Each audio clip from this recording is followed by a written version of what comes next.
Nadie notó el momento exacto en que su voz comenzó a desaparecer.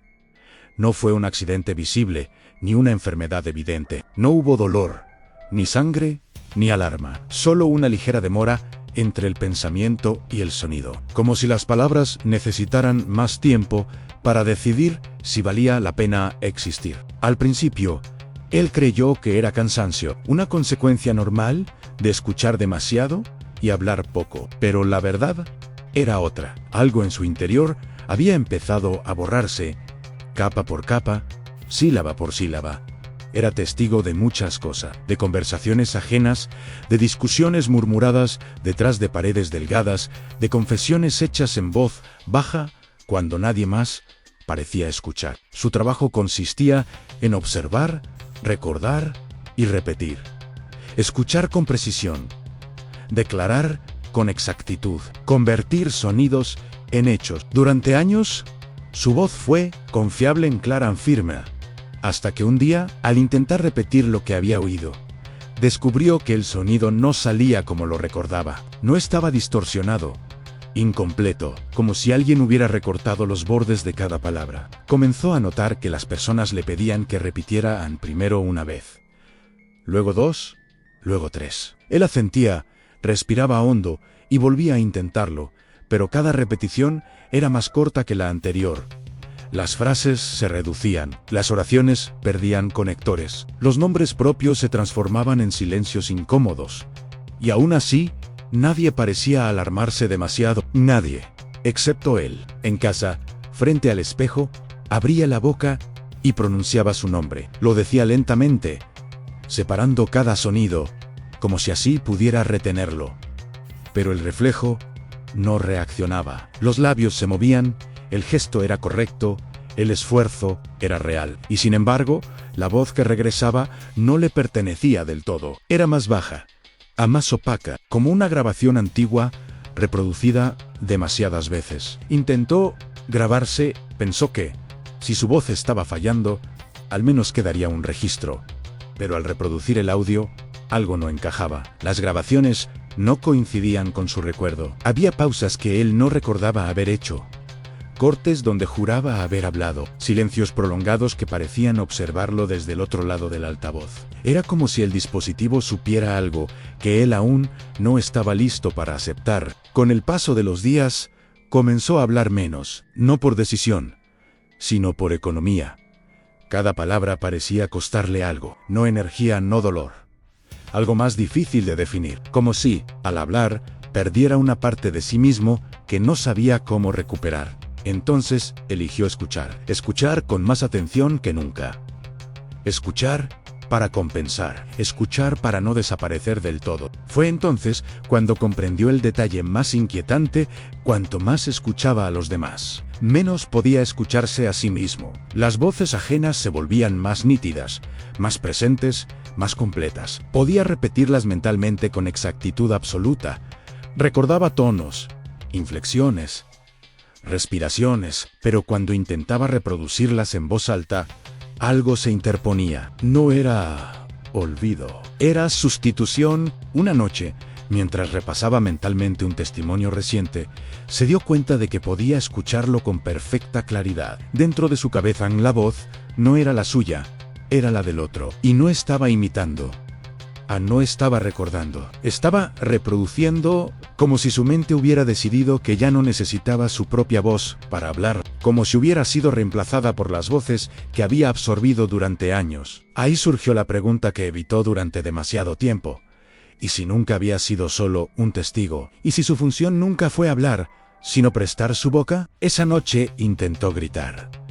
No por miedo, sino por prueba. Abrió la boca con fuerza, tensó el pecho, forzó el aire. El sonido que salió no fue un grito, fue un eco ajeno, una voz que no reconoció, pero que sabía, con una certeza inquietante, que había escuchado antes. Y en ese instante entendió algo irreversible.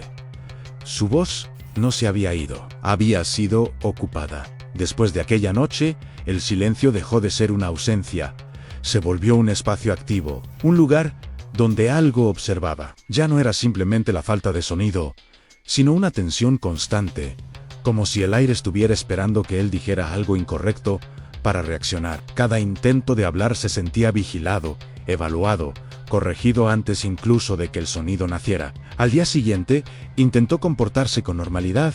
Ann saludó, asintió, Ann respondió con frases breves, medidas, casi ensayadas, pero notó un patrón inquietante en las personas reaccionaban a su voz, como si no fuera del todo suya, no lo decían, no lo señalaban, pero había una ligera demora en sus miradas, una fracción de segundo en la que parecía que estaban ajustando algo en su mente, como cuando se reconoce una melodía familiar tocada en un tono equivocado. En una conversación trivial, repitió una frase que había escuchado la semana anterior.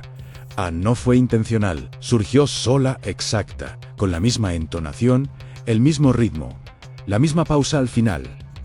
La persona frente a él se quedó inmóvil, no por miedo, por reconocimiento, como si hubiera escuchado su propia voz salir de otra boca.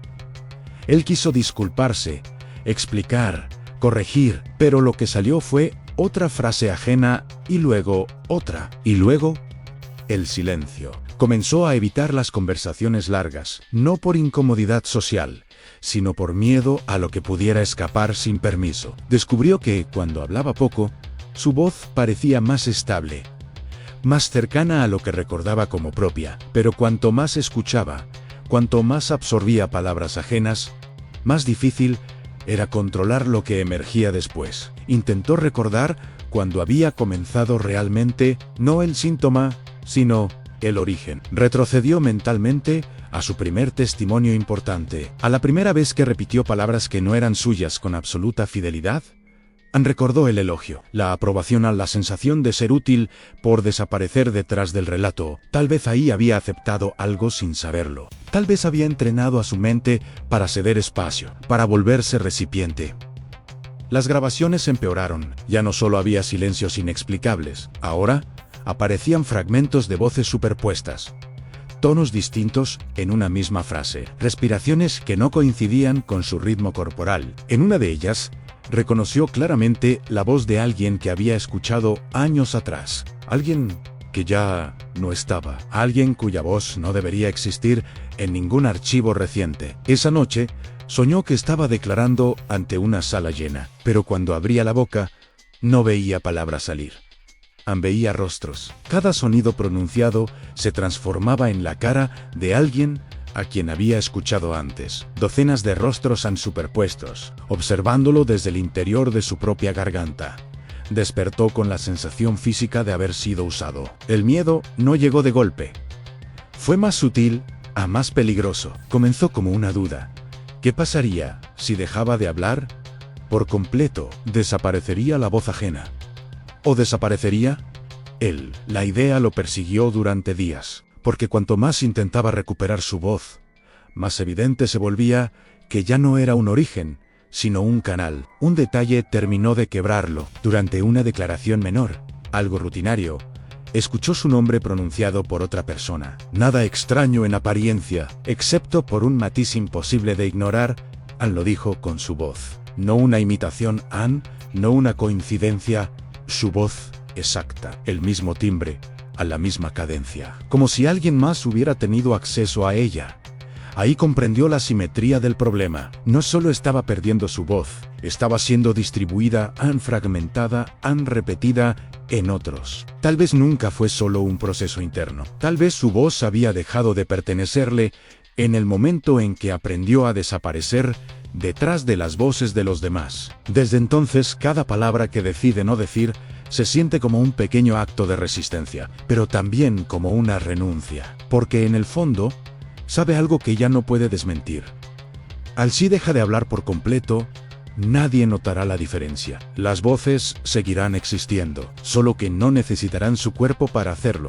Con el tiempo, dejó de intentar recuperar su voz. No fue una decisión consciente, sino una adaptación silenciosa, como alguien que aprende a no apoyar el pie en una zona del suelo que cruje demasiado. Hablar se volvió un acto calculado, casi quirúrgico. Cada palabra era evaluada no por su significado, sino por su procedencia.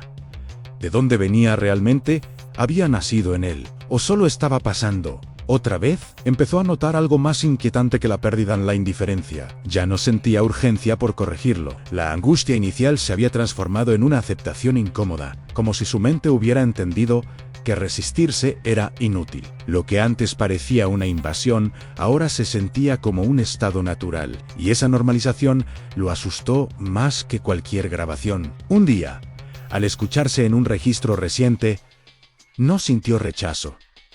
Tampoco sorpresa, Anne sintió reconocimiento, no porque la voz fuera suya, sino porque ya no sabía qué significaba que lo fuera. El concepto mismo de mi voz había perdido contorno. Era solo una de muchas posibles formas de sonido que podían usar su cuerpo. Comenzó a observar a los demás con una atención distinta, no como personas, sino como orígenes. Cada conversación se convirtió en una amenaza latente. Cada frase escuchada era una semilla. Descubrió que podía anticipar qué palabras aparecerían luego en su boca según lo que absorbía, como si su identidad vocal funcionara por arrastre, no por voluntad. Hubo un momento preciso en el que entendió que ya no era testigo de nada. El día que lo llamaron para confirmar un testimonio antiguo y escuchó su declaración reproducida por otra persona en tiempo real, con absoluta precisión. No estaba grabada. Anne estaba siendo dicha Anne, en presente, frente a él, Anne con su voz, pero sin él. No, intentó hablar, decir que aquello era imposible, que había un error, pero lo que salió fue exactamente lo que esa persona estaba diciendo al mismo tiempo. Dos bocas, en una sola voz. La sala quedó en silencio, no por lo extraño del fenómeno, sino porque, de algún modo, todos parecieron aceptarlo sin preguntas, como si siempre hubiera sido así. Después de eso, nadie volvió a llamarlo, no porque hubiera fallado, sino porque ya no era necesario. Su voz circulaba sin requerir su presencia. Había dejado de ser un punto de origen para convertirse en un recurso compartido. La última vez que intentó recordar cómo sonaba su voz antes de todo, no pudo. No recordó un timbre, ni un ritmo, ni una sensación física. Recordó miradas en reacciones en pausas incómodas. Recordó cómo los demás lo escuchaban, pero no como se escuchaba a sí mismo, y comprendió, con una claridad devastadora, que siempre había definido su voz a través del otro. Ahora habla poco, no por miedo, por economía. Cada palabra dicha es una sesión más en cada silencio, una ilusión de control. Sabe que no recuperar la voz no es el verdadero problema. El problema es no saber si alguna vez fue realmente suya. A veces se pregunta si alguien que lo escucha ahora mismo notará algo extraño. Una cadencia levemente desplazada, una entonación que no coincide del todo con el rostro que la emite. Tal vez, no, tal vez, nadie note la diferencia, porque quizá nunca aprendimos a reconocer lo que es auténtico, solo lo que se repite con suficiente convicción. Y si eso es cierto, entonces hay una idea que ya no logra expulsar de su mente, que olvidar tu propia voz no es una anomalía rara, es solo el final lógico de pasar demasiado tiempo hablando con palabras que nunca nacieron en ti.